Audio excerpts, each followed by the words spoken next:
Muy bien. Buenas tardes a todos nuestros oyentes en Nicaragua de Radio Católica El Esplendor de la Verdad y Radio Fe. Hoy nos acompaña un invitado muy especial. Él es Pietro Litano, creyente, católico de 31 años, natural de Santiago de Compostela, hijo de padre italiano y madre. Pietro fue modelo en ciudades como Londres, Milán y Nueva York. Él es licenciado en Comunicación Audiovisual por la Universidad Complutense de Madrid. Tiene un máster en gestión de la industria cinematográfica y también está formado en actuación. Bueno, y podríamos decir muchísimas cosas más de ti, Pietro, pero te damos la palabra, así que puedes presentarte y empezamos cuando desees, Pietro. Y de antemano, muchísimas gracias por acompañar.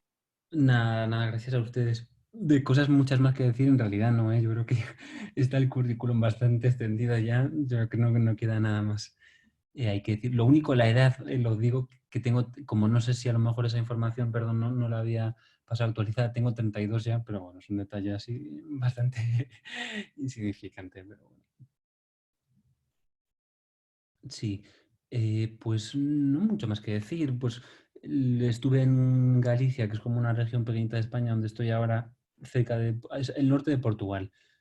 Ustedes que están en Latinoamérica, pues el origen del idioma portugués viene de la zona, normalmente la gente asocia que es solo Portugal, pero no. O sea, había un reino en España em, que era, bueno, o sea, en España como península ibérica más bien, que era el reino de Galicia con Portugal, y entonces el territorio que está al norte de Portugal, que ahora pertenece a España, en realidad formaba parte de un único reino, donde el idioma oficial y había reyes muy importantes ahí, en- eh, y la difusión del idioma, que luego fue el portugués, el origen es el gallego-portugués, con lo cual mi región, donde viví toda mi vida, es el trozo de España que pertenecía a ese reino que a día de hoy está dentro de España, vamos, pero que históricamente estaba unido a Portugal, y el origen del idioma portugués que llegó y se exportó a Latinoamérica, pues es en realidad el de por ahí, ¿no? Y no sé si mucho más. Bueno, eso que pasé prácticamente toda mi juventud en Madrid, desde los 19 hasta los 32. Más o menos mantuve mis inquietudes y mis ideas, mis sueños de dedicarme al tema del mundo audiovisual, del cine. Y bueno, Madrid sí me marca pues desde distintos aspectos. Tengo experiencias fuertes de fe ahí, tengo desencuentros con los estudios, reencuentros, oportunidades laborales también, ¿no? Y hasta el día de hoy, que hace poquito he salido de allí porque se casó mi compañero hace poco, que es de, no voy a decir el país, pero también de Centroamérica, se casó. Estamos viviendo en un departamento alquilado los dos, y él por su matrimonio se tuvo que ir, entonces me he vuelto a Galicia una temporada. Entonces ahora estoy como cuando tenía 19 años, más retirado de la capital y tranquilo por acá. Sí. Muy bien. Bueno, Pietro, si nos puedes hablar de tu carrera de modelaje, así, una reseña. Sí, pues bueno, decidí, como fue algo sencillo, no muy buscado en un principio, sino más bien que me peleaba un poco, porque como me gustaban otras cosas, y como el rap o el hip hop, que en su día estaba sí, más de moda, no sé en Latinoamérica como está ahora, me imagino que está más el reggaetón. En España en aquella época estaba como medio de moda o medio de tendencia, me gustaba mucho y la moda era como algo opuesto, pero empezaban a hacer como concursos a nivel local, así de moda, pues cosas sencillas, de centros comerciales, alguna marca pequeña de cosmética y demás, y empecé a participar, me fue ir bien, sobre todo porque como iba mi hermana, mi mamá me animaba a ir también y me fue yendo bien. Y entonces de ahí como que vi que era una vía fácil, y pues como seguro que muchos de los que están escuchando son jóvenes, el trabajo pues es duro, requiere un sacrificio, la moda era como una pequeña oportunidad que permitía que sin tanto sacrificio, sin tanto esfuerzo, se obtuviese un reconocimiento, ¿no? Ya fuese a través de un reconocimiento social, porque te daba cierta fama y eso te permitía pues tener algún privilegio, y luego incluso a nivel económico, que no requería como otros trabajos a lo mejor prepararse mucho, trabajar duro, sino que de forma relativamente sencilla se obtenía como una remuneración o compensación. Y claro, con 19 años, pues al final, que el tema del esfuerzo no es algo que llame mucho la atención, pues eso sí que captaba la mía, ¿no? Y luego cuando me mudé a Madrid por el tema de estudios, más allá de los concursos que eran como algo muy sencillo aquí, aunque había estado en alguna final de alguna marca a nivel nacional, pero sin haberlo ganado, sí se me presentó la oportunidad de trabajar más en serio, ¿no? O sea, en Madrid está un poco más organizado, hay agencias que se dedican exclusivamente a eso, viven de eso. No sé en Nicaragua cómo está el tema de la moda, pero ahí sí permitían que uno que más o menos entrase dentro de los patrones o los cánones estándar de belleza, poder como ganar dinero con eso. Hay agencias que son empresas que te cobran como una comisión por gestionarte y a mí me ofrecieron estar con una. Y claro, con 19 años te empiezan a ofrecer tú los estudios que tienes como la licenciatura, además, que seguro que la tuya, Belén, también. 5 años de estudios por delante, que es como un reto grande, ¿no? Cuando el curso acá, el último de educación, bueno, es pues obligatoria, pero el curso de los 18 años en España es muy difícil. O sea, hasta el día de hoy yo recuerdo como el año más exigente de estudios de mi vida, ¿no? Porque tienes unos horarios marcadísimos de clases, estudio, pruebas constantemente, al final del curso tienes como que presentar exámenes y bueno, la cuestión fue que viendo la carrera que se me hacía como una montaña de la cual veía sobre el pico y sabía que tenía que subir y bajar y la moda era como un terreno más llano y me ofrecieron pues lo primero trabajar en Madrid y las sesiones de fotos te adelantan ellos como el dinero y luego tú vas pagando con tus trabajos, te lo van reteniendo lo que ellos te adelantan, ¿no? Y me empezaron a ofrecer pues, cosas interesantes. ¿Por qué no vas a Milán a la Semana de la Moda? ¿Por qué no vas a Londres que te quiere una agencia allí en verano? Y luego tú, pues de lo que oyes vas proponiendo más. Entonces, estando en una carrera que no me convencía mucho y que era un poco difícil porque era como el primer año de comunicación audiovisual, era mucho de cultura general, no sé cómo ahora, pero teníamos historia del siglo XX, lengua castellana, y eran como cosas que yo quería ir ahí a estudiar lo que me interesaba, que era cine. Entonces, como que nos pusiesen cosas tan de cultura general, aunque fuese a un nivel más avanzado, no, a nivel de motivación y de expectativas vitales, pues no me llenaba, ¿no? Pues la edad de la juventud es un momento de búsqueda grande, pienso, y en ese momento, pues la moda permitía como mucho más saciar un poco esa sed de conocer, de vivir, de tener experiencias, ¿no? Pues eso, poder viajar con 19 años, que te adelanten parte de los billetes, sabes que vas a conocer el mundo, también chicas muy guapas, que te facilitan mucho la vida, ¿sabes? Era como el contraste entre la cultura del esfuerzo, que no estaba ni como la disciplina física de entrenamiento, sí, pero no la disciplina a lo mejor de ser más capaz de controlarme a mí mismo en otras cuestiones de esfuerzo, de decisiones, ¿no? Entonces era elegir o una aventura que era la moda, presumir y no enredarme más, o una vida como más aburrida y más dura que eran los estudios, que había muchas personas haciendo lo mismo y en la moda pues éramos unos pocos privilegiados que nos dejaban entrar por esa puerta, ¿no? Y yo pues viendo la oportunidad pues no me lo pensé dos veces y dije, me voy por esa puerta. Y sí, bueno, no sé si quieres ir haciendo alguna intervención, Bailey, me dices y si no, pues voy contando.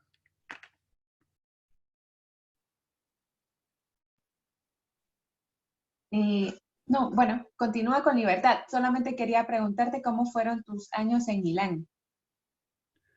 Sí, pues muy duro. O sea, yo mirándolo con perspectiva creo que fueron de los años más duros de mi vida, ¿no? Porque ahí ya no eran como otros viajes más sencillos o más agradables como Londres o Grecia, sino que es un mercado de máximo nivel mundial, ¿no? En Milán están pues, los chicos, las marcas más importantes, los mayores diseñadores están todos allí, los top model a nivel internacional los encontrabas allí, la competencia era fuerte porque había mucho en juego y si tú despegabas en Milán, tu carrera iba muy para arriba. O sea, ahí la industria, pues sencillamente porque es un mercado natural. O sea, en Milán la moda es muy, muy fuerte.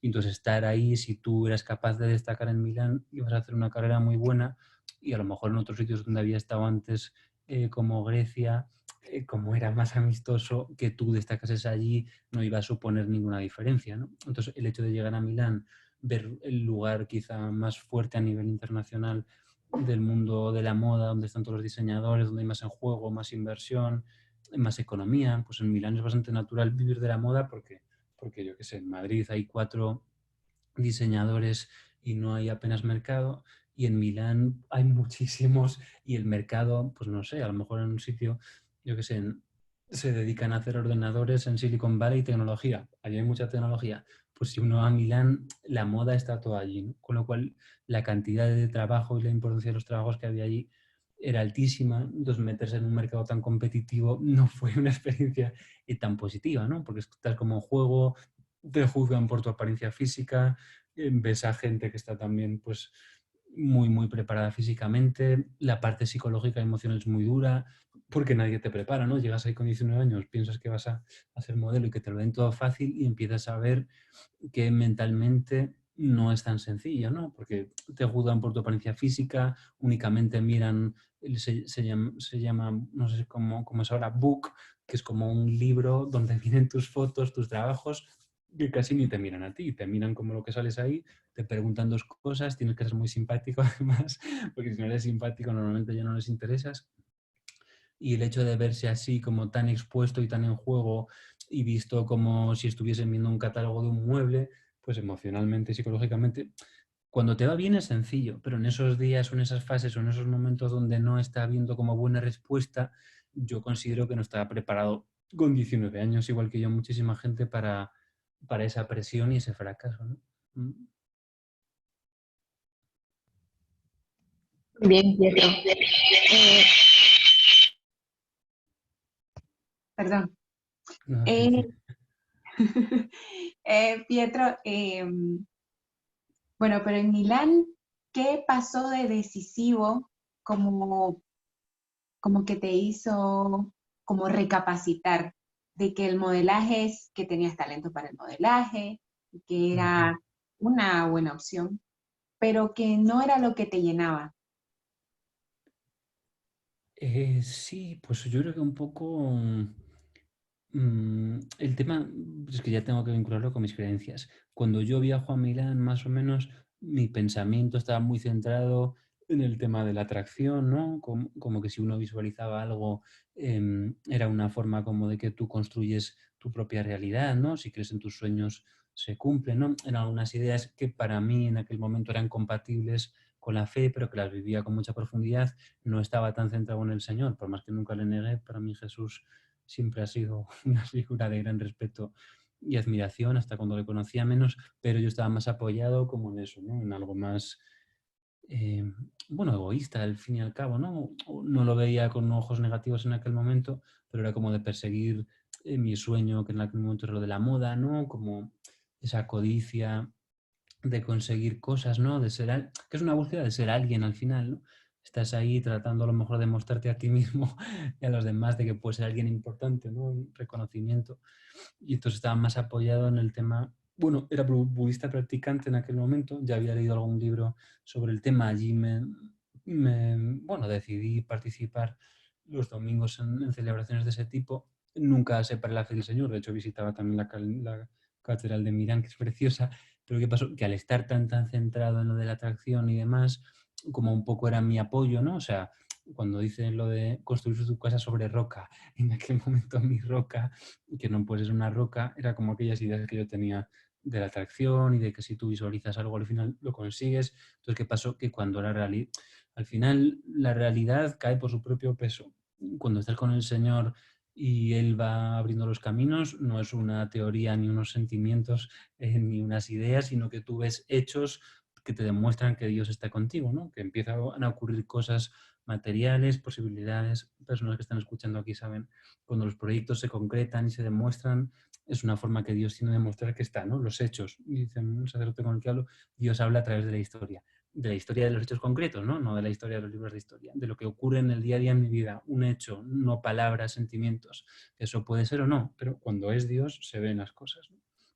Entonces, los hechos de mi viaje fueron muy negativos, ¿no? O sea, cuando yo estaba apoyado en estas cosas, de lo que yo esperaba conseguir, de mi fe puesta en esta atracción, a lo que luego conseguí, fue muy decepcionante porque aunque sí que estuve muy, muy cerca de conseguir mi sueño y estuve muy cerca de diseñadores grandes y sí tuvieron interés por mí, lo que yo quería, que era hacer el desfile de Armani, no lo conseguí. O sea, me quedé literalmente a la puerta, ¿no? Y el tema de ver que yo lo que había creído, que era que iba a hacer ese desfile y que había apostado como todo por eso y que yo creía profundamente que lo iba a hacer, ¿no? Como mi fe en esa ley de la atracción, por eso la fe es importante que sea en alguien que es el Señor que la puede sostener, mi fe en eso se vio muy frustrada porque cuando llegó el momento de la verdad, de verse si se cumplía y si los hechos respondían a mis creencias, la respuesta fue que no, porque no pude hacer el desfile porque había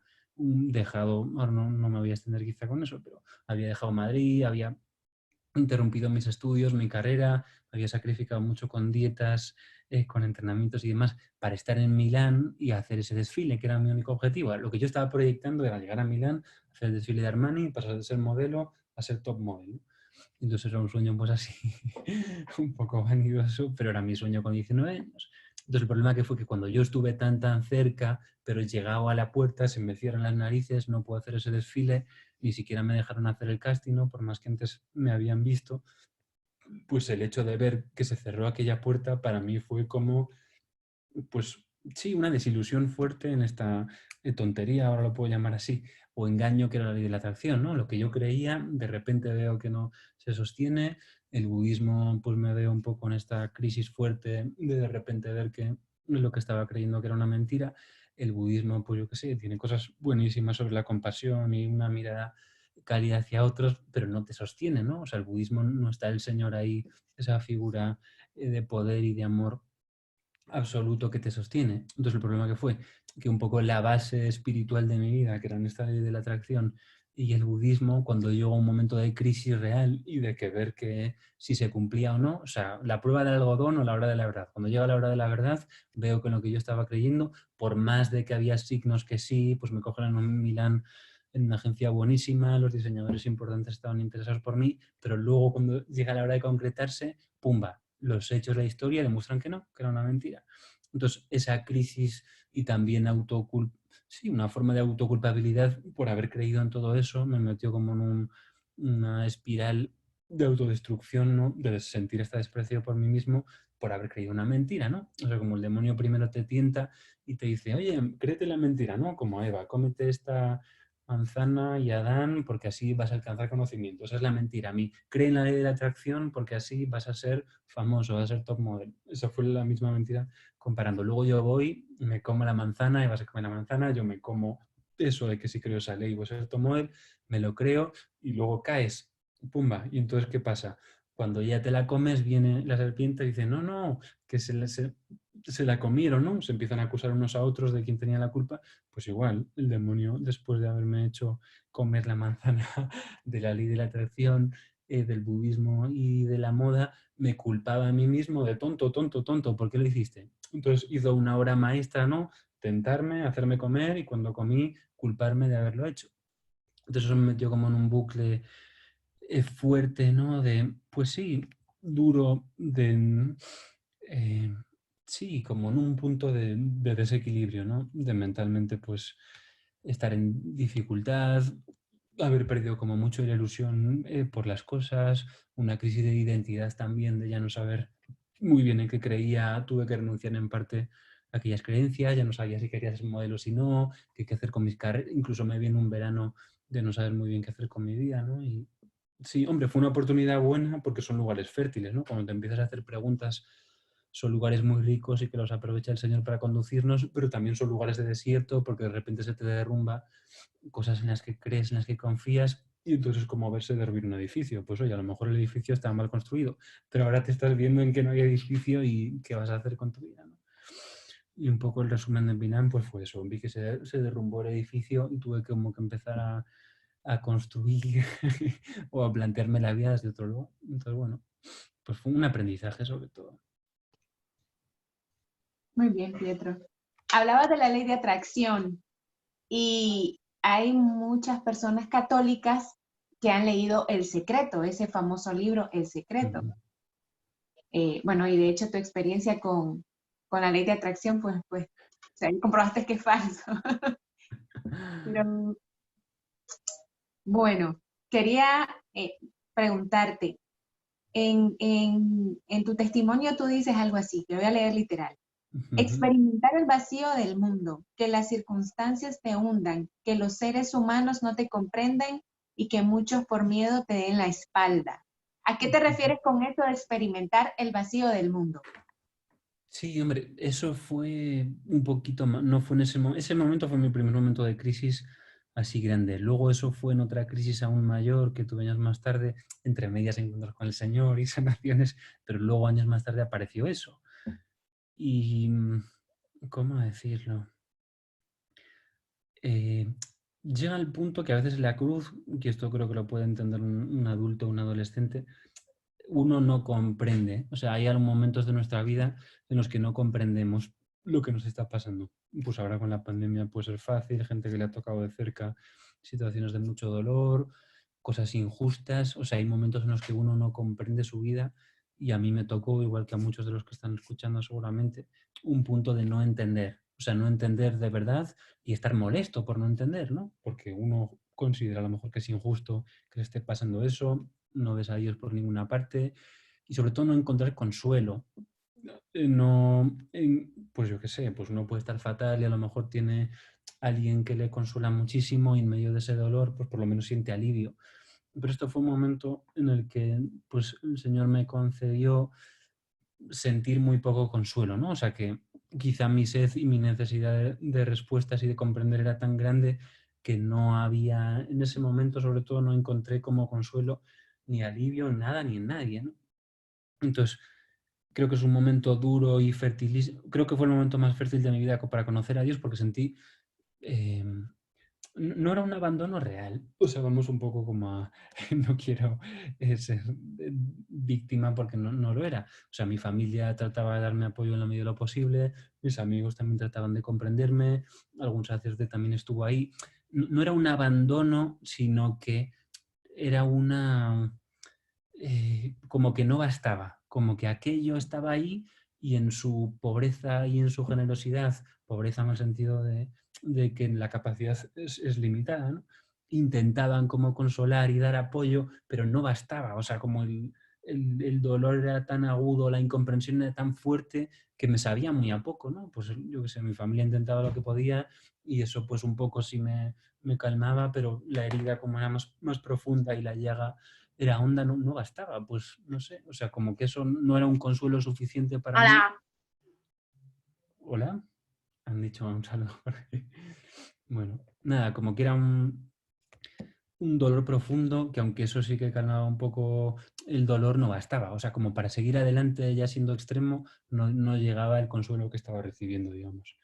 Y entonces fue el lugar de buscar a Dios, porque cuando ya ves que ni en tus amigos, ni en los sacerdotes, ni en tu familia estás encontrando el consuelo que necesitas, fue un momento buenísimo para buscar al Señor, porque como no encontraba sentido al dolor que estaba sintiendo, no es un dolor, yo que sé, físico, que también, porque en aquel momento estaba con una enfermedad sinusitis que era bastante molesta, pero era como un dolor existencial, ¿no? De yo estoy en el mundo, no entiendo cuál es el motivo de mi vida, no entiendo el motivo de todos estos fracasos y necesito alguna respuesta. O sea, necesito saber, no sé, ya no una respuesta de una palabra, pero encontrar un consuelo en mi corazón que me haga sentir la certeza de que mi vida tiene algo de sentido, que yo esté en este planeta, en este momento, que yo esté vivo, ¿cuál es el sentido de que yo esté aquí vivo, ¿no?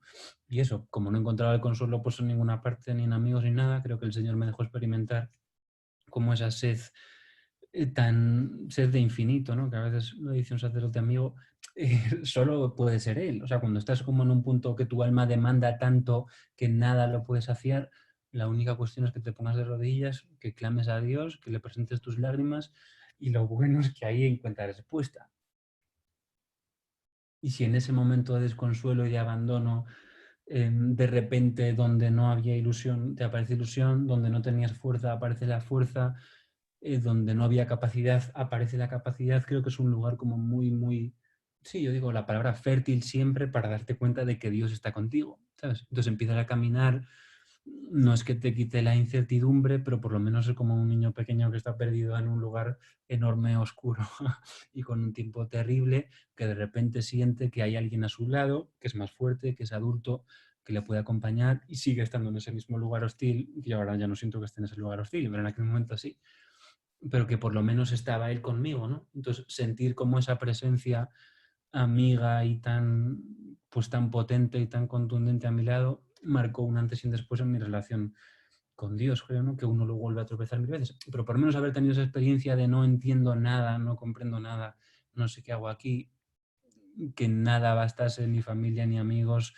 ni medios, ni cosas, porque en ese momento incluso me salieron los mejores trabajos de moda de mi vida, los editoriales que he hecho para Armani y cosas así, me salieron ahí, cuando estaba fatal, con una depresión en mi casa, en un sofá, con una manta. Cuando estaba ahí, de repente el Señor levanta la mano, en su misericordia, como sabía que estaba mendigando cariño, me concede los mejores trabajos, pero vamos, que luego cuando ya te lo concede, pues no hice el desfile de Armani ahí, pero sí hice una publicación muy buena en una revista muy importante de España para Armani, ¿no?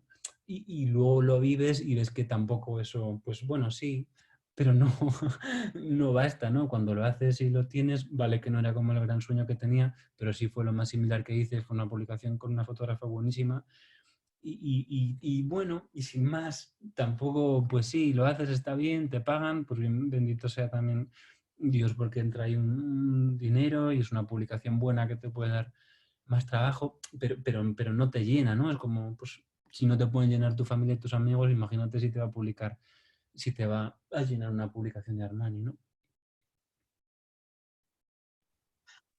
Bueno, Pietro, no vamos a tachar de malo ni a demonizar el- este sector de la moda, pero sí es verdad de que indudablemente se enfoca muchísimo en la apariencia, en lo superficial.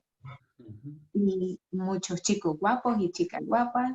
Entonces, ¿cómo viviste el tema de la castidad en ese momento? Ujú. Sí, yo creo que, o sea, tampoco lo vincularía al mundo de la moda porque no fue el lugar donde vi más desenfreno. O sea, yo pienso que es la realidad de cómo, sobre todo creo que es una cuestión de cómo comprende uno la sexualidad, ¿no? O sea, mi comprensión, que es algo que todos tenemos, cada uno a su forma, conformado en nuestra cabeza, de ese aspecto de la vida, ¿no? Que es un aspecto muy importante, que la adolescencia es absolutamente central, es una realidad de nuestro cuerpo, es necesario para la supervivencia de la especie, o sea, es como algo muy, muy relevante. Y cómo lo viví yo no se conformó tanto en la moda, sino más bien en sociedad, ¿no? Pues entre amigos, lo que veía en la televisión, los referentes que tenía y sobre todo en la ausencia de referentes. Lo digo un poco siempre que no tuve la suerte de que nadie cercano que fuese una referencia para mí me diese como una visión espiritual de ese tema, ¿no? O sea, recibí pues una educación más, bueno, me dejaron como un terreno muy, muy abierto donde mis influencias pues era lo que podía ver en los medios, ojalá que lo que me decía mi conciencia, que ni siquiera lo llegué a escuchar bien del todo, eh, pero que luego se fue como conformando, ¿no? Entonces yo llegué a la moda un poco con mis ideas un poco ya forjadas entre amigos, que era, ¿cómo decirlo? Mm. El principio, que esto es muy interesante, era mi conciencia, por partir de un punto de que no es formación religiosa que yo tuviese, me decía como que el tema de la sexualidad era algo que convenía sí o sí que fuese dentro del marco del amor. O sea, yo como en mi conciencia, sin haber recibido ninguna educación más allá del ejemplo sobre eso, tenía muy claro que era importante que fuese en un marco de amor. Y cuando ocurriese eso, que fuese con una persona que tuviese una importancia grande en tu vida, ¿no? Que ya estuviese dentro de una relación estable. Esa era mi idea preconcebida de lo que yo había visto, a lo mejor no con el ejemplo de la palabra, pero sí, no con la palabra, pero sí con el ejemplo de los hechos, ¿no? En mi familia o algo así. ¿Qué pasó? Que luego eso socialmente se fue como dañando y quité lo del amor. O sea, hubo como un matiz de lo que en mi conciencia me decía que era esto, como socialmente el tema está como muy, muy desatado e incluso hasta por presión social de que se me pasaba como el arroz, entre comillas, que ya llegaba a una edad en la que consideraba que debía haber tenido mis primeras experiencias, acabé precipitándome por presión social. O sea, aunque mi conciencia me decía, dentro del marco del amor, la presión social me decía, corre, corre, corre, que te quedas de último. Entonces, pues tristemente, en vez de seguir lo que me decía mi conciencia, que hubiese sido mejor, apuré un poco por esa presión de sentir que era el último y que era una experiencia que había que tener, porque socialmente se vende así, ¿no? Como que es una experiencia. Pues oye, tiene algo de experiencia, desde luego, pero reducir a una experiencia la entrega de tu virginidad a otra persona, la entrega de tu cuerpo, creo que es algo que para ser algo que puede ser tan bello y vivido de una forma mucho más plena y mucho más profunda, que es una lástima, yo qué sé, es como si a uno le dan un rubí o un diamante y lo llena de barro, ¿no? O sea, creo que lo bonito es si tú puedes tener la experiencia de alguien que te explique que tienes un rubí, pues seguramente no lo llenes de barro, porque sabes que es un rubí. pero la realidad es que no se nos explica que tenemos un rubí y entonces pues acabamos llenándolo de barro pensando que es una piedra, a lo mejor, ¿no? Entonces, el trabajo que el Señor fue haciendo conmigo con los años fue, pues primero devolverme a mi conciencia, o sea, el siguiente paso, después de malas experiencias que tuve, no a través de la moda, de verdad que insisto que ahí pues puedo culpar a la moda de algunas cuestiones, pero de eso no. Incluso la belleza creo que es buena en sí misma, ¿no? El Señor hizo la creación con una belleza sublime, pues es un papagayo o unas cascadas que estuve en Iguazú hace poco. La belleza externa creo que es importante, pues es noble, eleva el alma y lo único es que es necesaria una correspondencia interna. Si las cosas son bellas por fuera y horribles por dentro, pues menuda mentira. Pero la belleza en sí misma creo que es buena y que nos deleita y a mí me encanta la belleza, ¿no? Entonces, volviendo al tema para un poco legitimar la moda, que la creación y la creatividad es maravillosa, solo que pues lo interesante sería que eso estuviese respaldado por una belleza de las personas que están ahí, que también la hay, la he conocido, pero bueno, por animar a que cualquier sector que tenga una belleza externa también la tenga interna, ¿no? Entonces, lo viví un poco así, con la prisa, quise apurar, vivir experiencias de ese tipo de sexualidad, me arrepentí mucho y sobre todo lo más bello, lo más interesante creo que fue que no fue a través de discursos ni grandes sermones de nadie, sino que mi propia experiencia me iba arrojando luz sobre lo que iba haciendo, ¿no?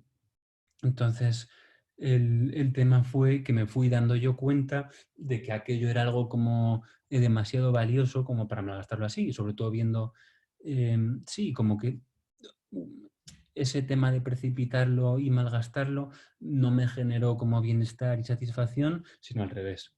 Me generó como mucha, pues sí, hasta agobio, malestar, veía que estaba haciendo daño a otras personas. La propia experiencia en sí, sin que nadie me diese ningún sermón sobre eso, me llevó, incluso yo lloraba muchísimo, la verdad, me llevó como a ver claro que no quería volver a darle ese uso, ¿no? O sea, que si volví como al punto inicial de tiene que ser dentro del marco del amor, porque veía que he vivido así, que aquello no era ni pleno, ni daba lo que yo esperaba encontrar ahí, sino que al contrario, generaba problemas, dañaba a otras personas, a mí tampoco me aportaba satisfacción, ¿no? Y era una cuestión más, no tanto a nivel físico, sino interior, cómo se quedaba mi interior después de esa experiencia.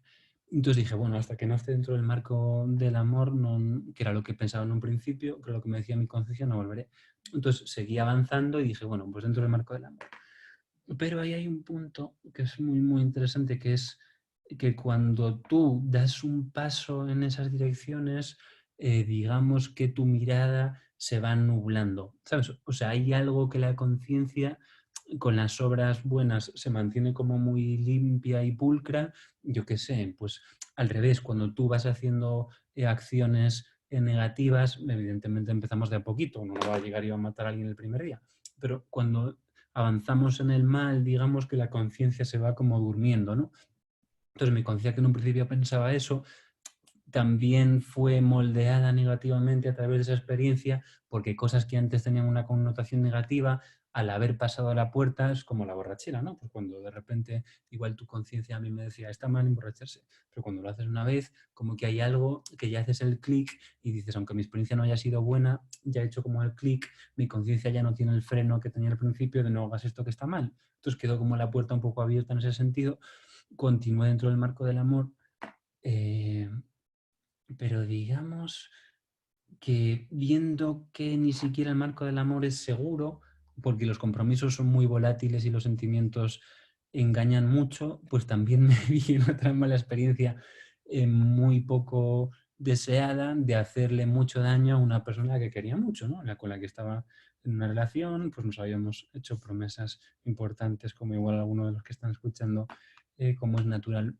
se habrán hecho, ¿no? Porque el corazón está ahí, el deseo está ahí, hasta la buena voluntad y la buena intención está ahí, pero a veces no sabemos lo que estamos diciendo. Yo el primero, ¿no? Entonces haces como promesas y palabras de cosas que huelen como eternas o que van a ser para siempre, de la noche a la mañana te das cuenta de que no son para siempre, el otro o la otra persona sigue pensando que son para siempre y los daños son reales. Entonces eso también me llevó como a volver a reflexionar y a tomarme más en serio que ni siquiera bastaba el marco del amor, porque si no es un amor que vaya a ser para siempre, también se puede hacer mucho daño una vez más, ¿no?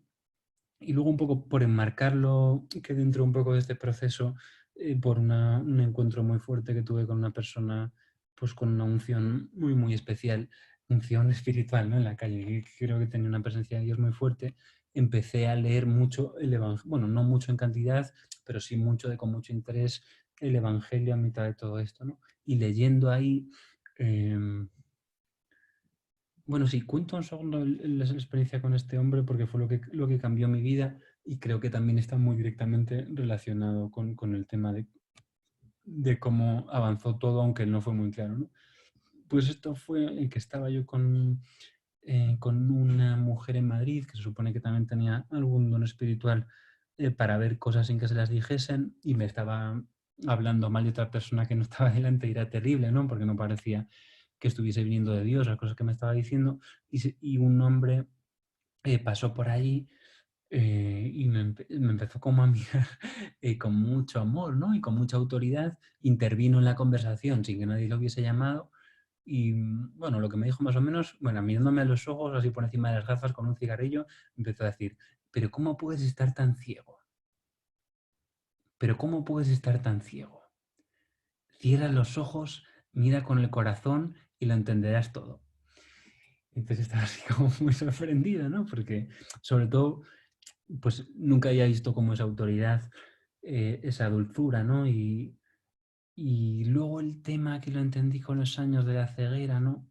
Que luego en la palabra, en la Biblia viene mucho eso, es el tema de que cuando estamos en pecado estamos ciegos y eso, eh, ¿cómo decirlo? Genera como un estado como si estuviésemos adormilados, ¿no? O sea, no tenemos como la capacidad de ver las cosas con claridad. Y mi relación que fue que el tema de haber vivido la sexualidad, como yo pensaba que estaba bien, ¿eh? Yo de verdad que no tenía ninguna sensación de estar cometiendo ningún pecado, estaba dentro del amor, creía que dentro del compromiso, tenía intención de matrimonio, no pensaba ni en ningún momento que estuviese en pecado y si me iba a confesar, jamás, que creo que alguna vez me confesé, nunca me confesaba de estar cometiendo ningún pecado por tener relaciones con mi pareja, ¿no?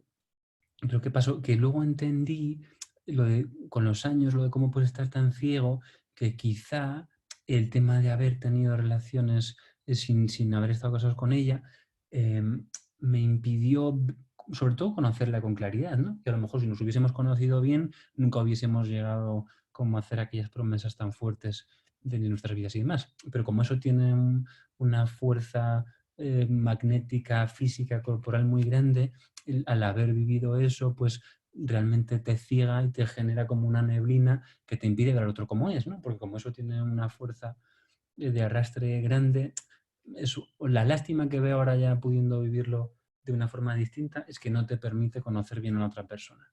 Porque como es algo que entra más o menos pronto, pues tú al final no desarrollas mucho la amistad, no desarrollas el conocimiento del otro, no te preocupas por los matices de cómo piensa, porque como eso es algo placentero, gustoso, como fácil, entre comillas, te genera como una sensación de bienestar, entre comillas, donde tú apoyas, tú estoy bien contigo mucho en eso y en realidad hay una barrera que no estás conociendo a la persona.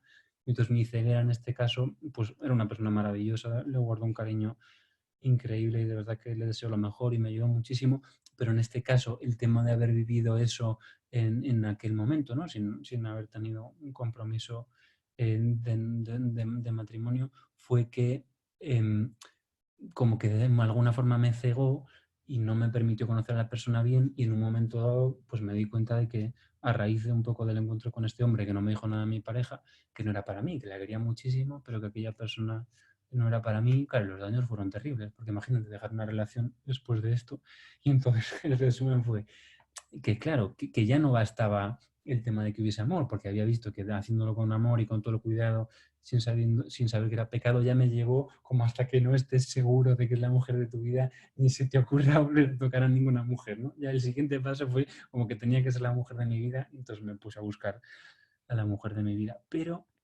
dentro de todo esto, lo más claro que me dejó como muy nítido eso y tantísimas otras cosas fue en Jesús, ¿no? O sea, yo pensaba como que la iglesia tenía sus teorías, pensaba que culturalmente había unas cuestiones, pero no sabía si Jesús había hablado con ese tema, porque a veces se piensa que no, y tú hablas con muchísimos creyentes, practicantes de cualquier religión y demás, y no se sabe si Jesús habló sobre eso, parece que no, ¿no? Como que es algo a lo mejor de otro tiempo y que Jesús, no, eso si tú te lees bien el Nuevo Testamento está por todas partes, pero en Jesús, que creo que fue lo que más me ayudó, él habla de forma como muy, muy concreta de eso y cuáles son las consecuencias de vivirlo pues fuera de lo que es el matrimonio y no. Y está en Marcos 7, por si alguien lo quiere leer, es cuando le están diciendo a Jesús los fariseos de por qué los discípulos tuyos no se lavan las manos antes de... em, antes de comer, como nos enseñan nuestros ancianos, algo así, ¿no? Están hablando un poco sobre la tradición. Y Jesús le dice que no contamina al hombre lo que, o sea, que nada de fuera del hombre puede contaminar al hombre, no refiriéndose a que comer con las manos sucias no te va a contaminar, sino que lo que contamina al hombre es lo que sale de su corazón. Entonces luego a sus discípulos lo explica porque los discípulos no lo habían entendido y Jesús hace como una enumeración de cosas que es una lista de lo que contamina el corazón del hombre. Entonces eso me ayudó mucho a comprenderlo porque prácticamente la primera es fornicaciones. Y yo pensaba que era como algo que tenía que ver con la sexualidad, pero no pensaba que era como algún tipo de perversión, pero no sabía qué quiere decir. Y fui al diccionario pues con toda mi ignorancia y mi inocencia y encontré que ahí decía era ayuntamiento o cópula carnal fuera del matrimonio. Y dije, ostras, o sea, sencillamente está diciendo que aquí mantener una relación de acostarse con alguien fuera del matrimonio es una fornicación. Entonces, conocer la palabra que había dicho Jesús y que la pone en una enumeración junto con adulterio, junto con malos pensamientos, junto con robos, o sea, con cosas que sí para nosotros, pues robar, matar, tienen como claramente una connotación negativa y sabemos que eso contamina el corazón, pero casi la primera de la lista es las fornicaciones. O sea, Jesús está diciendo, tener relaciones prematrimoniales, no dice si quieres, si no quieres, si es tu novia, sino no. Tener relaciones fuera del matrimonio contamina tu corazón. Claro, y yo, pues para mí fue muy, muy claro, aparte de mi confianza en Jesús, que trato de mantenerla intacta o creciente cada día más, el tema de ver que Él decía de primera mano que eso contaminaba el corazón, habiendo visto mi propia experiencia, fue clarísimo lo que me había pasado, que había sido eso, ¿no? Entonces fue como un aprendizaje, ¿vale? Lo dice Jesús, que para mí es como el gran criterio de autoridad, más allá de que haya que la Iglesia lo dijese porque nunca se me había enseñado cómo lo decían ni en qué se basaba. Pero encontrarlo en Jesús, sumado a toda mi experiencia de prueba-error, para mí fue como clarísimo. Dice, pues mira, yo lo he vivido, ya sé cómo no es, lo he vivido como lo había creído, yo no consideraba que hubiese nada de pecado, pero no creo en Jesús. Si Jesús está diciendo que eso contamina el corazón, pues oye, a lo mejor hay que empezar a planteárselo de otra forma. Y luego un poco compartir la experiencia, ¿no? Yo soy un privilegiado en el sentido de que sé cómo es vivirlo de una forma y de otra, y quizá muchas personas saben cómo es vivirlo mal y cómo es vivirlo bien, pero pocos pueden quizá tener la ocasión de haber vivido relaciones viviéndolas mal y haber tenido relaciones viviéndolas bien. Y es mucho más tranquilo vivirlas bien, o sea, la diferencia de cómo puedes conocer al otro, la intimidad, el amor, la amistad que se genera entre las personas es absolutamente incomparable y la relación es de una calidad muchísimo mayor y te llama a un amor muchísimo más elevado si lo vives preservando eso, porque te cuida, ¿no? Tú sabes, yo soy hijo de Dios, si el Espíritu de Dios está en mí, pues empiezas a comportarte como un hijo de Dios. Y entonces ya no estás pensando en solo cosas pasajeras, ¿no? Que también forman parte de nuestra realidad, sino que apuntas a cosas más elevadas. Y entonces estás cuidando a la persona que tienes delante. Y hay una cosa que es que a mí me ayuda mucho, que es, no sé si lo escuché de Eduardo Verástegui o no recuerdo, era como que tratar a la otra persona, en este caso yo a las mujeres, como te gustaría que tratasen a tu hija, ¿no? O sea, yo pienso, yo tengo una hija el día de mañana, tiene un novio, tiene una relación, y cuando yo incluso estoy tomando decisiones sobre cómo comportarme, creo que sirve para todo, pero en especial en el tema de la sexualidad ayuda mucho, no sé a las mujeres, pero por lo menos a los hombres, alguna vez que lo he hablado, si tú te imaginas cómo quieres que traten a tu hija el día de mañana y así tratas a la persona que tienes ahí, que en realidad es vivir el amor, ¿sabes? Trata a los demás como quieras que te traten, que está en el Evangelio y es una máxima de comportamiento, ¿no? Entonces, cuando empiezas a vivirlo así y tienes como una mirada un poco más amplia y más generosa, te permite vivir la relación fenomenal, te lo pasas fenomenal también, pero no hay necesidad de meterse en cosas que son maravillosas. O sea, yo no es que tenga ninguna connotación negativa, la veo maravillosa, pero creo que es algo que quiero vivirlo con mucha plenitud, con mucho gozo, con mucho orden, con mucha seguridad, ¿no? Porque cuando tú ya estás en un ámbito del matrimonio discernido y demás, sabes que ya esa persona y que le puedes dar todo porque te has hecho uno con esa persona, ¿no? Entonces es un ámbito de seguridad máxima donde lo puedes vivir con toda la plenitud y que incluso da gloria a Dios. O sea, fuera del matrimonio te daña a ti y daña a Dios. Y dentro del matrimonio te beneficia a ti y beneficia a Dios. ¿Sabes? Es como una línea que es muy fina, pero es muy grande, que dices una cosa que es buena en sí misma, porque es buena. O sea, lo primero que comprendes es que es algo buenísimo, que Dios lo creó, Él creó el placer, podía haberlo hecho sin placer, ¿eh? O sea, el Señor podía haber dejado la reproducción humana sin placer y metió ahí eso. Él lo hizo, en su inteligencia, que es máxima, lo creó así. Por lo tanto, es bueno y es bueno que haya placer. La cuestión que es que hay una línea fina de entre es peligroso porque te puede dañar a ti mismo, daña a los demás, tu alma y daña a Dios. Luego hay una línea donde no es peligroso, es bueno, te beneficia a ti, a los demás y das mucha gloria a Dios teniéndolo ahí. Entonces, como viendo valorado hoy con la experiencia, viendo lo que dice Jesús y que es una línea muy fina, que encima, que es un paso seguro, porque dices, si yo me voy a casar, tengo que elegir la persona con la que voy a compartir mi vida. Lo prioritario es conocer bien a la persona, ¿no? O sea, conocerla bien en toda su realidad, porque no puedes amar lo que no conoces. Si tú no te dedicas a conocer a la persona, pues llega el matrimonio y te encuentras con mil cosas que no conocías, porque no te has tomado el tiempo de conocer a la otra persona. Sin embargo, si tú preservas eso y dices, vale, sí, sí, lo tengo ahí guardado como el rubí, que lo voy a sacar el día que haya que sacarlo. Conoces bien, cuando tú vas a casarte, digamos que tienes como un conocimiento del otro, que no te vas a encontrar con montañas donde pensabas que había arena. ¿Por qué? Porque ya te has tomado el tiempo de conocer a otra persona porque no tenías impulsos, que eso es la libertad de los hijos de Dios. Dice Jesús, esclavo, todo el que obra el pecado, le preguntaban a Jesús, ¿y cómo dices que nosotros somos esclavos? No sé qué, si somos libres, ¿no? Porque no eran esclavos. Dice, todo el que obra el pecado es esclavo del pecado. Entonces, ¿qué ocurre? Que cuando uno está en fornicación no es consciente, pero es esclavo de eso. ¿Qué es la esclavitud? Algo que no te deja ser libre, algo que no te deja elegir bien. A mí, en mi caso, por mucho que quería aquella chica, el pecado, tener relaciones con ella, no me dejaban elegir bien porque no podía haber bien. Si yo no hubiese tenido eso, hubiese tenido la libertad de elegir bien que no la tenía, ¿no?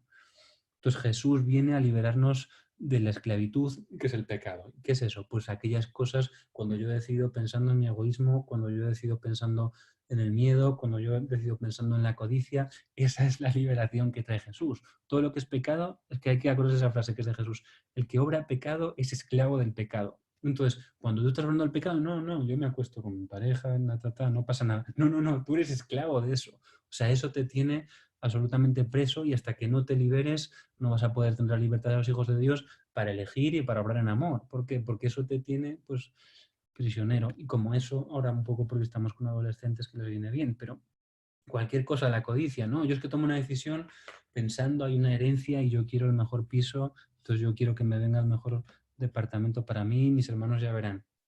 Yo soy esclavo de mi codicia. Si yo estoy eligiendo eso, no estoy viendo a mis hermanos porque estoy eligiendo lo que yo quiero, lo mejor para mí. No estoy obrando en el amor. Yo soy esclavo de la codicia. Digo, no, no, yo soy el más listo, voy a coger la mejor parte para mí. No, no, no. Tú eres esclavo de tu codicia. Y como eso, pues la mentira. El que dice mentiras, no, yo digo mentiras para protegerme. Pero claro, evidentemente, si tú tienes impulsos de eso, eso también te está haciendo preso porque no te está dejando ver con libertad. ¿Por qué no hay libertad? Porque no te permite amar. Una herencia de la codicia no te deja amar a tus hermanos y en una relación, cuando tienes el impulso sexual, pues no te deja amar bien a la otra persona, mirarla realmente con la mirada más amplia de cómo te gustaría que tratasen a tu hija, ¿no? De amar al prójimo como a ti mismo y otras cuestiones, ¿no? Y bueno, y al revés, cuando tú empiezas a conquistar la libertad y con el Espíritu de Dios que nos, y a través de la gracia que nos va liberando, tú ya no tomas decisiones, porque yo me voy con esa chica porque me quiero acostar con ella. Entonces te va el corazón detrás. No es que realmente la quieras formar una familia, no, tienes como ese deseo que la codicias, tu carne la codicia o tus ojos la codician y no te vas porque tú estés eligiendo en libertad eso, ¿no? Porque tienes como un impulso que no eres capaz de dominar y entonces es lo que te lleva a tomar esa decisión. Cuando estamos en Dios y el Espíritu está en nosotros, que lo habla Pedro en su segunda carta, si alguien lo quiere leer, te liberas de la corrupción, ¿no? O sea, eres capaz de tomar decisiones de forma que no te dominen esos impulsos. O sea, cuando tú empiezas a tener el Espíritu y la gracia fuerte en ti, tienes como una libertad mayor porque ya no quieres como cogerte el mejor trozo de carne para ti, ya no quieres estar como en el sofá y es capaz de servir. ¿Por qué? Porque aunque tu impulso y el pecado y la carne te dicen, sé cómodo, ¿no? La pereza Cuando el Espíritu de Dios está en ti, tú puedes tomar una decisión de, bueno, pues que se siente otro en el mejor lugar y yo me pongo a barrer la casa. ¿Por qué? Porque ya no eres esclavo del pecado, de la pereza, ¿no? O sea, tienes como un amor tan grande dentro de ti que procede de Dios que eres capaz de servir. Es que es todo lo mismo, pero bueno, lo hemos explicado la realidad, pero es la libertad de los hijos de Dios, que el Espíritu esté en mí y eso me hace dueño de los impulsos que yo tengo, que no son necesariamente malos, pero cuando son malos y uno conoce la palabra y conoce lo revelado, pues tiene conocimiento, la sabiduría que viene de Dios y sabe que sí, que no. ¿Cuál es la consecuencia? Que esto es importante. Cuando yo vivo el camino del Señor, y por eso yo me mantengo muy, muy firme, igual que cuando no lo vives hay consecuencias muy negativas, y como conté antes, llegué a puntos de sinsentido.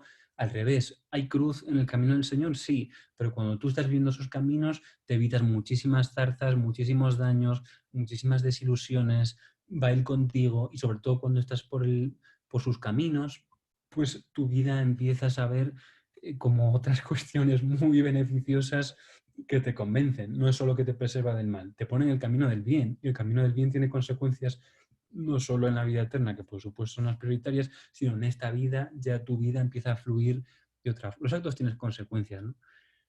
Y el tema es que cuando estamos en el camino del bien, las consecuencias empiezan a ser positivas. Yo he vivido las dos, vivir en el camino pues, de los caprichos de la carne, de los caprichos de los ojos, de los deseos o sueños que no tenían como un fin bueno de cara a los demás, y vi lo que pasó conmigo, ¿no? Destrucción, son caminos del demonio. Al revés, tengo la experiencia en los últimos años de tratar de vivir pegado a la palabra, de vivir como enseña Jesús, de estar cerca de la gracia, de los sacramentos, de la Eucaristía, de la confesión.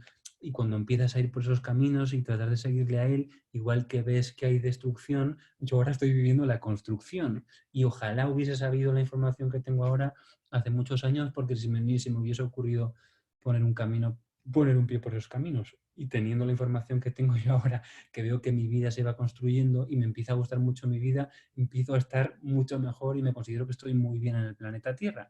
O sea, aquello del vacío, o sea, ahora es el pleno, ¿no? Por más que haya momentos de cruz, que sí que los hay, son duros, pero dentro de que atraviesas por cañadas oscuras, ¿no? Como dice el Salmo, el conjunto te ves y te ves edificado. Yo me veo edificado ahora con 32 años y de mis 20 a mis 30 han sido como un túnel largo, ¿no? Y dices, qué terrible, o sea, la vida pudiendo ser como algo armonioso y que uno disfruta, a veces la mentira y lo que nos vende la sociedad y el demonio disfrazado de tendencias y de ideas modernas te aparta de lo que Dios quiere, que es que tú puedes estar bien en este planeta, ¿no? Que tú puedes encontrar el sentido de tu vida. Lo otro me estaba alejando y estaba encontrando el sinsentido de mi vida, ¿no? Que es a donde nos lleva el demonio para que acabes matándote. Y al revés, el Señor te va llevando por un camino que es bueno para que sientas el amor. ¿Qué pasaba yo en mi anterior vida? Que era imposible sentir el amor de Dios, porque estaba como tan dañado, tan cegado. Bienaventurados, lo digo alguna vez, los limpios de corazón, porque ellos verán a Dios. Hasta que tú no empiezas a tener tu mirada limpia y no empiezas a liberarte de todas estas cosas del mundo, no puedes ver como la acción de Dios en tu vida. Entonces tu vida es una porquería porque no sientes su presencia. Y al revés, cuando tú empiezas a soltar como esas cosas y esos lastres y empiezas a vivir en sus caminos, empiezas a experimentar el amor de Dios. Entonces la diferencia es como del día a la noche. Y por eso es buenísimo estar con Él, porque pasas del sinsentido y de una vida durísima que no se la deseo a nadie y que seguro que muchos, por más que estén en el Señor, viven en cierta forma. Y al revés, si tú te tomas el tiempo de conocer lo que Jesús dijo, yo soy el camino, la verdad y la vida, empiezas a caminar en verdad y en vida, ¿no? De verdad son caminos de vida y tu presencia en la tierra adquiere como un sentido profundo, no solo para ti, porque incluso tú te vuelves como mucho más capaz de que tu vida tenga un impacto positivo sobre la de los demás, porque puedes ayudar, te puedes servir y son cosas, yo que sé. Yo antes, a mí hace 10 años me proponían hacer algo en casa y lo veía como un drama, poner la mesa o algo así, ¿sabes? Era como algo que uno intenta, como intentas huir, ¿no? Porque no le encuentras el sentido de hacer eso y lo ves como algo que va contra tu bienestar. Y al revés, cuando tú ya empiezas a estar en el Señor y tu corazón está en paz y sientes el amor de Dios, eso te permite a ti ser generoso. O sea, para ser generosos, lo que es importante descubrir el amor de Dios, porque puedes ser generoso de verdad, ¿sabes? No lo haces como a regañadientes, que es mejor hacerlo a regañadientes que no hacerlo, pero con ese paso de experimentar sus caminos, te permite luego tú ser una bendición para los demás, porque como el Señor te bendice a ti, tú tienes también capacidad de darte, ¿no? Y al revés, cuando tú estás en los caminos del mundo que no estás lleno de nada bueno, pues por sus frutos los conoceréis. Esos árboles, pues yo estaba seco porque eres casi incapaz. Bueno, luego siempre hay compasión y hay siempre semillas del reino de Dios y seguro que todo el mundo tiene algo bueno que está haciendo. Pero si nos gustaría, si uno tiene el deseo de hacer una vida como más plena para uno y que incluso tu vida pueda ser una bendición para los demás, primero necesitas ser llenado tú de Dios y de amor para luego poder darte sin que eso sea, oh, tengo que poner la mesa. No, pues la pones porque sabes que eso le va a dar alivio y descanso a otra persona. Es como una transformación que es desde dentro, pero no que le haces tú. Que tú abriéndote, primero es un proceso de vaciado, de renuncia, de soltar las cosas que te están dañando, luego es ir dejando día a día, que es un proceso continuo, ¿eh? No es que uno llega a un estado donde ya está. Todos estamos en lucha todos los días y es duro, ¿no? Pues la tentación está ahí, la confusión está ahí, discernir no es fácil, pero por lo menos si uno tiene el mapita que es el Evangelio, ¿no? Para seguir y saber por dónde es el camino, pues por lo menos pues vas con mapa, ¿sabes? No estás en la jungla que no sabes dónde pisas, que te pica una culebra, que te metes en la cueva del lobo, no. El Evangelio es como el mapa para ir por esta vida. Si tú sigues lo que pone ahí, vas a ir por un camino seguro que va a llegar a un buen fin, ¿no? Y luego eso incluso te vas a sentir mejor, no te van a picar las víboras, no te van a comer los leones, pero bueno, requiere como esa humildad. Pero sobre todo yo creo que el espíritu está muy vivo, el espíritu nos enseña, ¿no? Dice la carta de Juan, la unción nos enseña, todos hemos recibido el bautismo, eso desde dentro el Señor nos va hablando, por más que luego pues a través de sacerdotes, de lecturas o de la iglesia nos va hablando a través de amigos y demás, pero el tema es que como el espíritu está vivo, si estamos un poco atentos a los impulsos, yo es lo que le animo a la gente, no soltarle grandes discursos a nadie, porque gracias a Dios el espíritu está vivo y la unción enseña, ¿no? Como dice la carta de Juan, no sé si 1 Juan 3, 1 Juan 4. Entonces, si uno está abierto a seguir esos impulsos buenos, eso es también la brújula que Dios te pone. Entonces, no es tanto como que a mí me expliquen todo y yo lo entiendo, que a veces es necesario, pero si uno está teniendo un impulso bueno, hacer un voluntariado o en la noche leer un poquito la palabra, ¿sabes? Como creo que es muy importante que la gente confíe en el Espíritu Santo. Quien esté bautizado y esté sintiendo impulsos buenos, lo importante es escuchar esa voz, darle valor, saber que Dios te está hablando a ti ya y que esos impulsos es la voz suya que está dentro de ti que te está diciendo. Entonces no hay como una receta, no, porque a uno a lo mejor le está proponiendo una cosa, a otro otra. Y la medida en que tú sigues eso, luego ya eso va creciendo, pero hay que darle cabida y espacio, ¿no? Pero yo creo que sí. Si se escuchan esos impulsos que están dentro de cada uno, luego, yo qué sé, no, Dios de repente no te va a convertir del mayor pecador al mayor virtuoso, no. Pero a lo mejor cuando uno está en un momento así de mucha oscuridad, te pone un impulso bueno que tú vas a elegir. ¿Voy a seguir esto y voy a empezar este camino o voy a seguir donde estoy y no quiero que me moleste, Señor? Yo creo que con que tengamos la humildad de escuchar esa voz y de hacer esa pequeñita cosa, luego Él va a ir haciendo, pues como no, yo de hoy a mañana ya todo perfecto y todo santidad. No, pues esa es la dirección, pero lo importante es escuchar y reconocer eso que ya me está diciendo a mí hoy, eso que me está proponiendo a mí hoy, para que si yo le doy hueco, pues el espíritu también va en aumento, ¿no? O sea, si el Señor ve un alma dócil y le pone una cosa buena de ve a un voluntariado o yo qué sé, o cuida a tu abuela, o de repente, pues cuida de la misa de los domingos, o vete a misa 10 minutos antes. A cada uno puede ser una cosa muy, muy distinta. O lee un salmo, hace una oración con un salmo, no lo sé. O entra en tu habitación y ora allí, no lo sé. Pero si esa persona escucha eso, ve que eso es bueno para ella, luego el Señor, de a poquito y de forma muy sutil, el Señor lo que es, como decía el hombre que me cambió mi vida, es la clase y la elegancia. O sea, el Señor nunca es nadie invasivo, que vaya a venir a quitarte nada, sino al revés. En la medida que sabe que tú estás preparado para algo, Él va dando como con dosificador. O sea, Él nos va a pedir siempre en la medida de nuestras posibilidades. Nunca te va a quitar nada, sino que son siempre propuestas sutiles y a la medida del momento de cada uno. Entonces, pues el Señor es un señor y es un caballero porque sabe lo que le puede pedir a cada uno y es como muy poco invasivo. Es como lo más suave, luego pues hay momentos donde hay cosas más difíciles, pero en principio mi experiencia con el Señor es que es tan suave y tan progresivo que es como una brisa pues espíritu en hebreo es femenino y es brisa, no Espíritu Santo. Es como esa brisa suave que nunca te va a violentar. Es algo que te va a proponer cambios tan pequeñitos que en principio, yo que sé, es algo que uno lleve ya una vida de mega pecado, que a lo mejor intenta sencillamente quitarte de ahí, pero yo ni siquiera. Yo cuando estaba en los peores momentos de mi vida, siempre han sido como pasos pequeñitos, asumibles, que tú solo te tienes que preocupar de dar ese paso.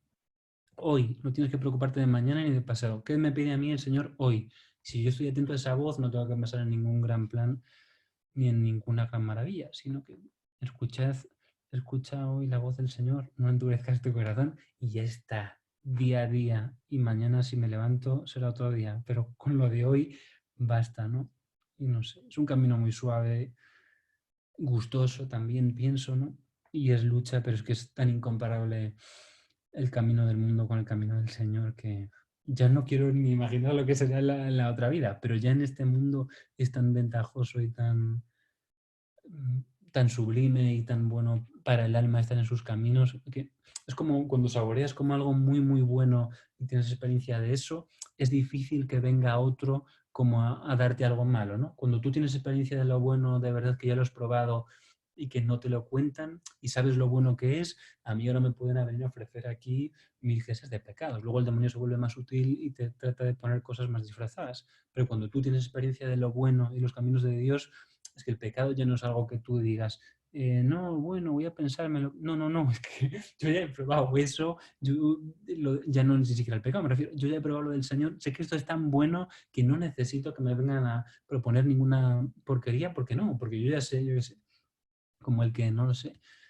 como el que tiene, es que frivolizándolo, no lo sé, cualquier cosa en su vida que es buena. Si tú ya sabes que es buena y estás a gusto con eso, no tienes ninguna necesidad de probar algo distinto, ¿no? Y con el Señor, pues ocurre así. Cuando tú pruebas y saboreas y te das cuenta de lo que hay ahí, creo que es algo tan sublime, dice Pedro, las sublimes promesas, ¿no? O sea, que son cosas tan sublimes que nosotros que somos humanos corruptibles, que podamos tener vida eterna y que el Espíritu de Dios esté en nosotros, cuando tú empiezas a tener experiencia de lo que ocurre con esa presencia, es que lo otro, yo qué sé, pues a mí una fiesta o una borrachera o una comilona o temas de sexualidad que antes eran como muy, muy tentadores para mí, es que es incomparable. O sea, lo que uno, la satisfacción después de hacer algo bueno o de vivir así, es que de verdad que lo otro, pues sí, hombre, en su día muy divertido y era como la máxima aspiración, pero cuando ya tienes experiencia de otras cosas mucho más elevadas, pues yo qué sé, es como cuando uno no conoce el Everest, ¿no? Entonces ve la montaña de al lado de su casa, que es un montecito, y dice, ¡ah, qué montaña más fantástica! Porque es así, pero luego de repente conoces el Everest y la montaña de al lado de tu casa que te parecía fabulosa es nada, ¿no? Porque está el Everest. Las cosas de Dios es así. Ese montecito que es el tema del placer y de lo pasajero, que ahora te parece la montaña más alta de tu vida, o a mí me lo parecía, cuando descubres que detrás de las nubes está el Everest, ya esa montaña te va a parecer nada, ¿no? Y un poco así.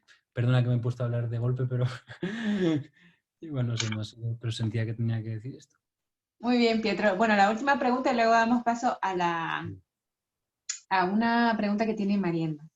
Te Sí. quería preguntar cómo, en tu lectura del Evangelio, en esa necesidad que sentías por leer, ya sea, o disfrazado de curiosidad y empezaste a leer el Evangelio, ¿qué cita bíblica fue la que te ayudó a comprender que lo que te iba a liberar de esa esclavitud era la Eucaristía? Pues la duda. No, no, perdón, no, no exactamente es la respuesta. Lo que creo que me ha llevado aquí, uf, la búsqueda. O sea, el no dar las cosas por hecho. O sea, realmente cuando uno tiene una cuestión, planteársela de verdad. Y yo la Eucaristía llevé a, ¿cómo decir? Llegué a cuestionarme. Yo siempre soy una persona de cuestionarse todo, ¿no? Y que pues a veces es muy bueno, a veces es muy malo. Creo que mirándolo en conjunto es muy bueno, pero dudaba mucho de la iglesia porque había visto un testimonio, estaba a punto de confirmarme, pero me entraron como muchas dudas en ese momento, en 2013, por ahí. Entonces, un sacerdote que se había luego pasado a otra confesión, creo que evangélico, decía que decía que la Eucaristía era un sacrilegio católico. Entonces yo, como soy una persona muy buscadora, ya me puse a buscar ahí el origen, de dónde viene, tal, no sé qué, y estaba asumiendo la posibilidad de que a lo mejor era un sacrilegio.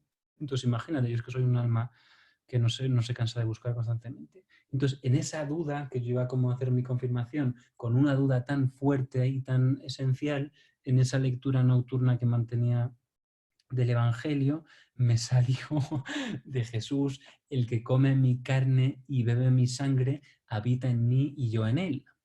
Claro, entonces tú imagínate, Pietro con su cabeza, después de ver un testimonio de un sacerdote que parecía muy creíble, diciendo que era un sacrilegio católico, yo leo en Jesús, que para mí siempre ha sido el camino, la verdad y la vida: el que come mi carne y bebe mi sangre permanece en mí y yo en él. Y digo, poniendo un poco de sentido común, la Eucaristía es el pan que cuando se levanta dicen, esto es mi cuerpo. Cuando el sacerdote levanta el cáliz, esto es mi sangre. En la Eucaristía nos dan a comer la carne, el cuerpo de Jesús, y si tenemos la suerte, ahora menos con la pandemia, a beber su sangre. Entonces yo estaba tan destruido que uno leí eso y dije, bueno, a mí el testimonio de este señor, todo el respeto, no me interesa nada porque contradice directamente lo que dijo Jesús. O sea, esto no es un sacrilegio, y menos católico en el sentido de que se lo haya inventado la Iglesia, porque es algo que ya Jesús está hablando de ello hace más de 2000 años, ¿no? Entonces volví a ir a misa, pero no como antes, sino uno, sabiendo que como estaba tan destruido porque era un momento de mucha oscuridad que comentaba, cuando iba a comulgar estaba tan destrozado por dentro que necesitaba eso, que realmente que Jesús habitase en mí. O sea, necesitaba realmente que Él habitase en mí porque estaba tan destrozado por mis estudios de actuación, que bueno, sabéis que los actores tienen muchos problemas emocionales, psicológicos, por todas las cosas que tocamos de nuestro pasado, flexibilización de emociones, pensamiento y demás, y tocar cosas que son un poco delicadas. Entonces yo estaba en un momento de muchísima destrucción y necesitaba que Jesús viniese a habitar dentro de mí. Entonces mis compañeros casi iban al psicólogo, yo no estaba yendo en ese momento, pero sí hablaba con una psicóloga por teléfono porque necesitaba ayuda, pero necesitaba como que viniese a habitar en mí. Entonces empecé a ir a misa eh, con ese punto del creyendo firmemente que si comía su carne y bebía su sangre iba a habitar en mí y yo en él. Claro, y cuando tú empiezas a ir a misa sabiendo que Jesús va a habitar en ti y tú en él, no es como ir a misa un domingo para entretenerse porque voy con mis padres, es que vas ahí con el deseo y con la necesidad, que es más grande que el deseo, de que Jesús habite en ti porque estás destrozado, porque tu mente está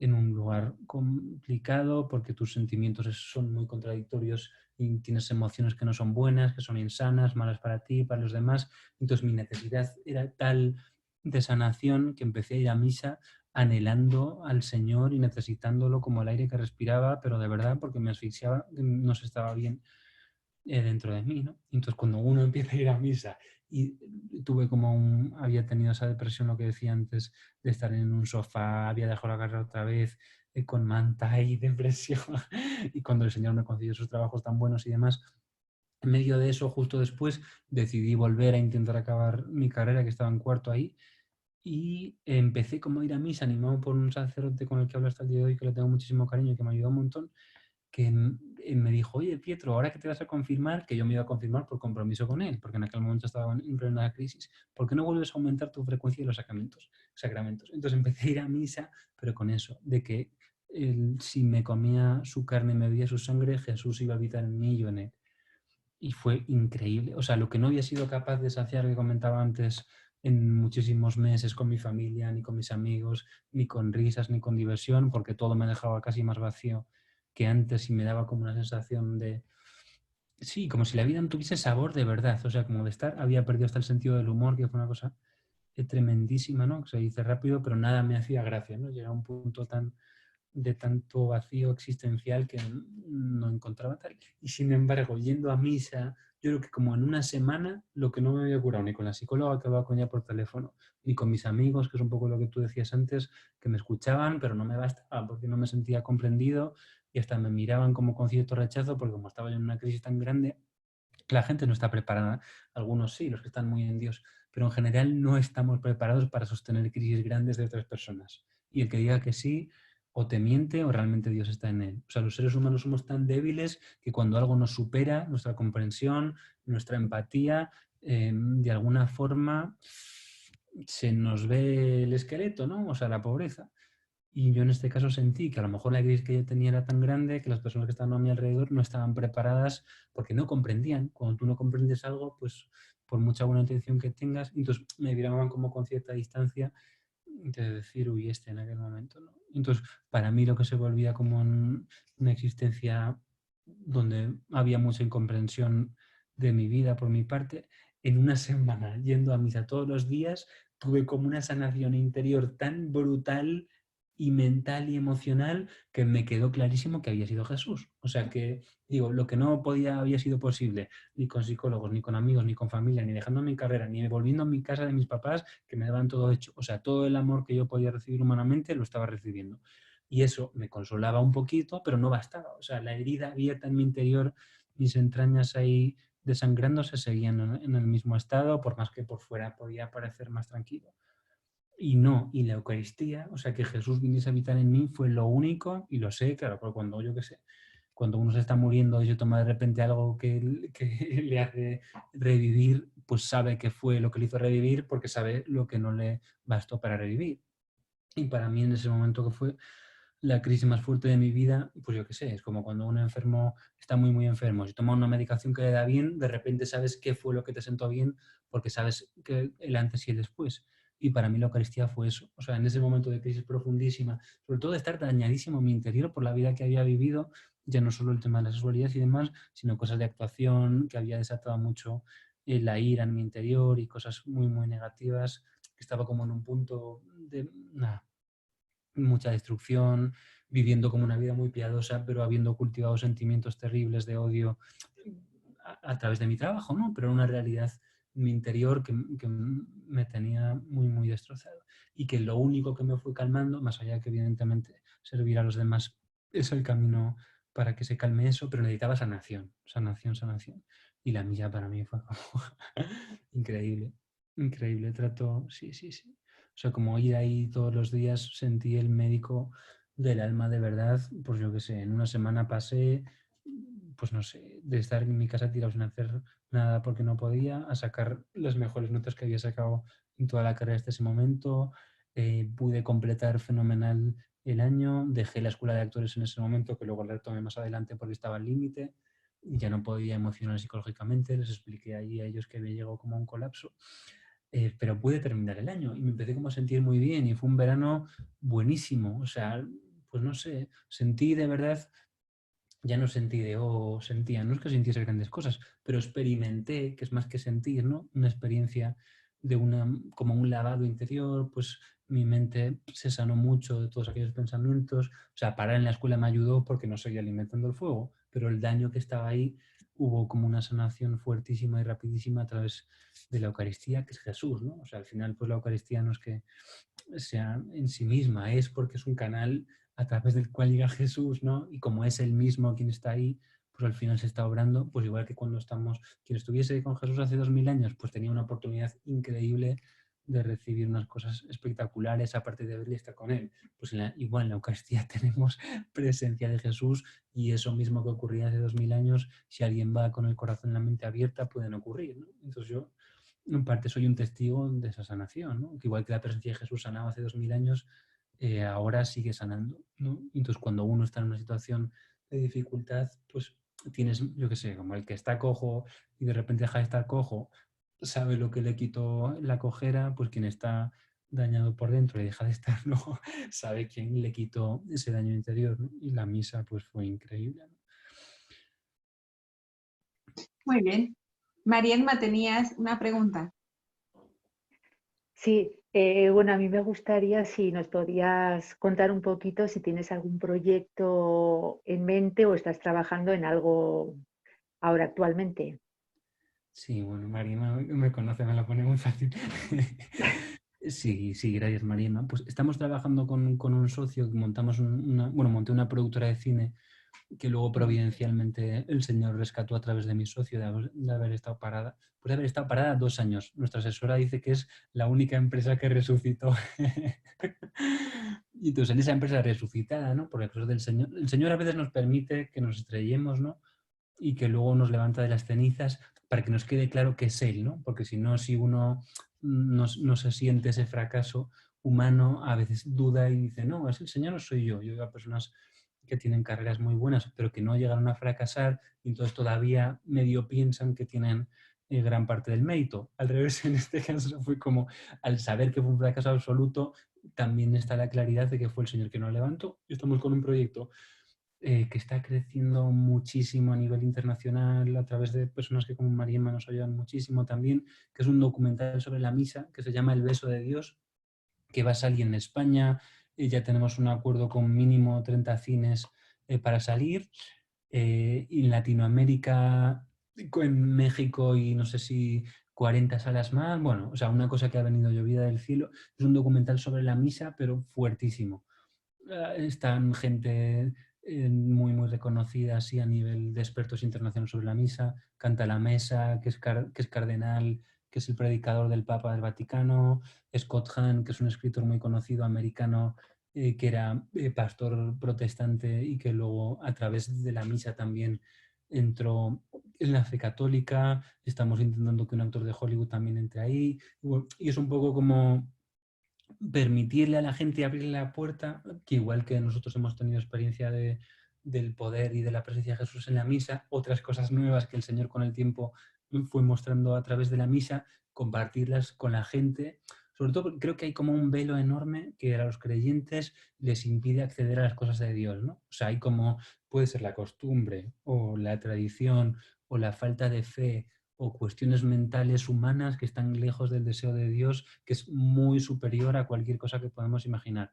Entonces, este proyecto en parte trata de ser como un velo que se quita, ¿no? No sé si sé explicarlo mejor. O sea, como tratar de romper como esa barrera que igual que Jesús cuando muere se rasga el velo del templo, que eso significa que se abre el acceso al lugar santo donde estaba el Arca de la Alianza, ¿no? O sea, este proyecto pretende un poco romper como esa distancia que hay entre Dios y sus hijos, ¿no? Que creo que es un drama, ¿no? Y que las vidas, como muchos de los que estamos aquí, seguro que Marima también tiene un testimonio muy potente de eso, la vida empieza a tener sentido y color cuando uno empieza a experimentar que es hijo de Dios. ¿Y cómo experimento que soy hijo? Cuando siento que mi padre se preocupa por mí y me quiere. Y entonces creo que la llamada de Dios desde Jesús es esa, romper ese velo de ese templo y que lo que estaba prohibido para el pueblo, que somos nosotros ahora como parte del pueblo, ¿no? A través del bautismo, que tengamos el acceso directo al Padre, que es lo que históricamente el demonio intenta asegurarse de que no exista, ¿no? Que no haya intimidad con Dios. Si yo no tengo intimidad con Dios, no me siento hijo de Dios. Si no me siento hijo de Dios, ni voy a poder experimentar su amor, ni voy a poder darlo. Y el proyecto este, es el beso de Dios, es un título que nos regalaron, pues trata de ser, o sea, quizá es como el beso implica cercanía, ¿no? El proyecto trata de que la gente pueda volver a sentir la cercanía de Dios y abrir un poco el camino para que la gente tenga vías y descubra pues cómo tener ese acceso a Él, ¿no? Creo que es una llamada fuertísima del Señor a, a tener como esa intimidad con Él y, es que es redescubrir la vida. O sea, el punto de lo que el demonio no le interesa que tenemos intimidad con Dios es porque redescubres tu vida. Y las vidas sin sentido, como lo podía ser la mía, ya no es que uno se meta en ninguna cuestión en concreta. Pero si tú buscas al Señor, Él te busca 1000 veces más a ti. Y cuando estás en ese lugar, como que tu vida se reinterpreta. Empiezas a ver tu vida con otros ojos y con otro sentido. Y estar en esta tierra ya no es como una pesadumbre, sino que empieza a ser algo que te da plenitud, donde puedes estar a gusto. No sé, es como muy fuerte. Y el proyecto Gracias Marienma, pues trata de reflejar esa vida, ¿no? Que igual que nosotros hemos sido tocados y empezamos a vivir como esa... Es que es una realidad de que Dios es mi Padre. Es que hasta que yo no empiezo a vivir eso, pues toda la religión es como una pegatina o un cuadro, ¿no? Es algo que está fuera de mí. Pero cuando yo empiezo a experimentar en mí mismo que Dios tiene ese amor, pero para experimentar eso creo que nos toca a todos romper esa barrera. O sea, el velo ese, quebrarlo y permitirle a la gente de verdad tener, pues sí, es que es acceso a Dios. Que tú tienes acceso a Dios y Dios acceso a ti. Tenemos la Eucaristía, que es sobre lo que trata el documental, los sacramentos, tenemos la palabra, tenemos los voluntariados, pero es que es necesario, tenemos el descanso, que es importantísimo traer el descanso también, o sea, que la gente pueda realmente experimentar a Dios, porque la vida es tocada desde ahí, ¿no? Y entonces no hay ni pandemia ni nada que te quite la paz. Pero claro, el trabajo del mundo es evitar eso, ruido, confusión, planes, distracciones, para que no puedas a través de Jesús pasar ese velo, entrar con el Padre y estar como en ese lugar de protección. Bueno, Pietro, muchísimas gracias. Ya estamos en tiempo. Bueno, solamente mencionar que Marielma Posadas, que nos acompaña, es la autora del libro No tengas miedo, y que en su charla, que será próximamente, pues nos hablará un poquito de cómo te conoció, cómo fue tu colaboración con el libro. Así que bueno, Pietro, tus palabras de despedida, y quiero agradecerte muchísimo tu generosidad por habernos acompañado esta noche. No, Y hombre, esta a tarde para ustedes, iniciar. sino a ustedes, a Marienma también, que estoy aquí en parte a través de ella, que ella está remando ahí en su barquita, dura, dura, ella tiene ahí, dura, dura, dura de pelar en el buen sentido, ¿no? Es una persona con una convicción enorme.